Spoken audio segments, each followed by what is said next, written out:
this is quite a departure from Dot, isn't it? Well, yes, it is. I mean, Dot really would be appalled. Shocked and appalled.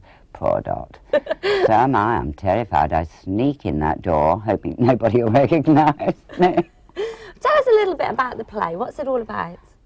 It is about a married couple, and the wife is very bored. The children have left home. The husband is a VAT inspector, and he's only interested in his work, catching people, and his stamp album, and his rare stamps. And she is very, very tired of all this, and she decides to get a job. And she can't get a job, really. It's difficult. She's got no qualifications. She's a bit too old, you know, she's in her 40s.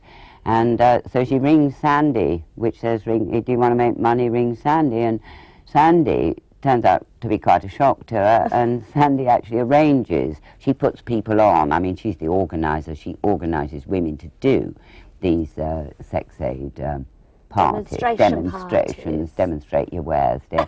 And but she is very crude and very coarse, Sandy, but not a great deal of swearing, but she does say some rather outrageous things, and she's a catalyst. She has quite an effect on Muriel and Dennis, her husband. Well, we've got a little snip of you. Oh, no. In rehearsal, I think this was. We've always had so let's have a look at you as Sandy. This is something. Oh, I forget me everywhere screwed me clavicles. Oh, are they your samples? No, they're my shoulder blades. Just like you told me. I'm well aware of what your clavicles are. I'm talking about the bag.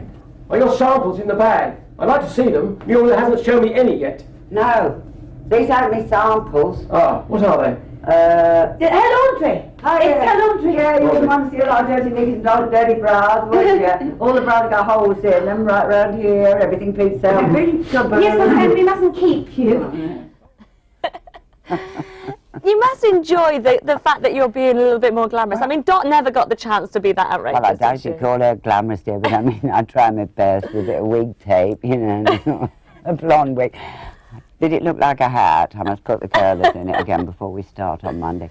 No, but it actually, I mean, I think, oh, what am I doing? When I get on there, it is such a lovely thing to do. It's so outrageous. It's great fun. Has it been written by your husband? No, it hasn't. No, it's been written by Malcolm Needs.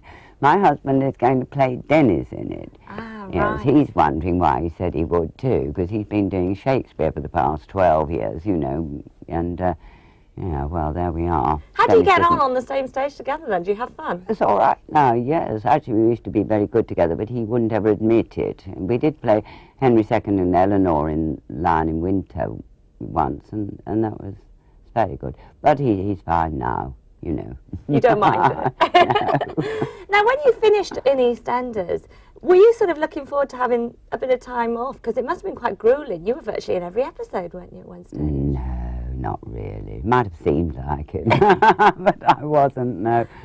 No, because I was rather interested in doing direction, and you see, I'm not supposed to be in this play at all. I was just directing, that's all I wanted to do. I just wanted to direct it, tell other people, you know, do all that sort of stuff, and watch the first night and say, that was lovely, now don't forget to do this, that and the other, and absolutely lovely, and off to Spain or somewhere, dear, and leave them to get on with it. So what happened? Well, both times. The first time, when I took this play to Edinburgh as soon as I left EastEnders, which, you know, and I was the producer, the director, and the designer, everything and that, yeah.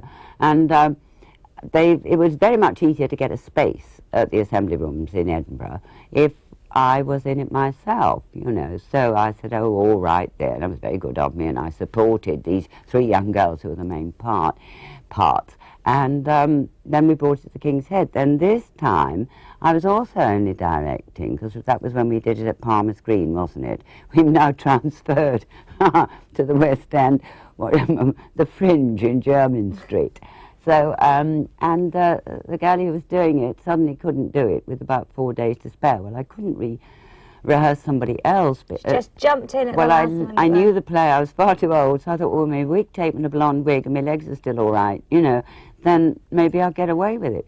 But I didn't really mean to bring it down to Jermyn Street. And there's an awful poster outside of me, just for a brief moment, Sandy shows her knickers. I mean, only to show what colour they are. You know, well, nothing like you more. would. You know, just what colour do you think mine are today? She's turning up green. You know, I mean, it's a quick flash. But these posters are out there, Huge. and it's in German Street, and there they are. There's a poster and a lot of them round it, and I see people looking at it, and I sort of sidle through, you know, with my back to them, sort of hoping they won't see it. They'll think they'll think, poor thing. They won't, not at She's all. had to take up stripping. Now, June, one last thing. There's a lot of rumours that you're going to go back to EastEnders as Dot. Will that happen? Oh, I say, she whipped that one in fast, didn't she? Yes, I am, just for a short while, because I hope to be doing something else in May, and if that comes off, I've done a promo for it. That was all to do with the last play I directed. Very good to direct things, because they kind of lead. Means that I reckon the Stones and a drop out. So when are we going to see you in EastEnders? I think probably the beginning of April, just for about 3 months, unless the promo's put off a bit and then And something else the show's happens put off, and- and then I might do a bit more, if I can bear all that journey and everything again. And I don't know if I can remember how I played her anyway. Oh, I'm sure you can. Do you think I can? Do you think it's I think so. ingrained? June, thank you very much for coming into the studio, and Thank good you, luck Julia. with the play. Oh, thank you very much. We need that. I'm sure you don't. I'm sure Yes, you we won't do. need it. You going to come? Yeah, I'd love That's to good, come. I'll I give think you it a looks ticket. brilliant.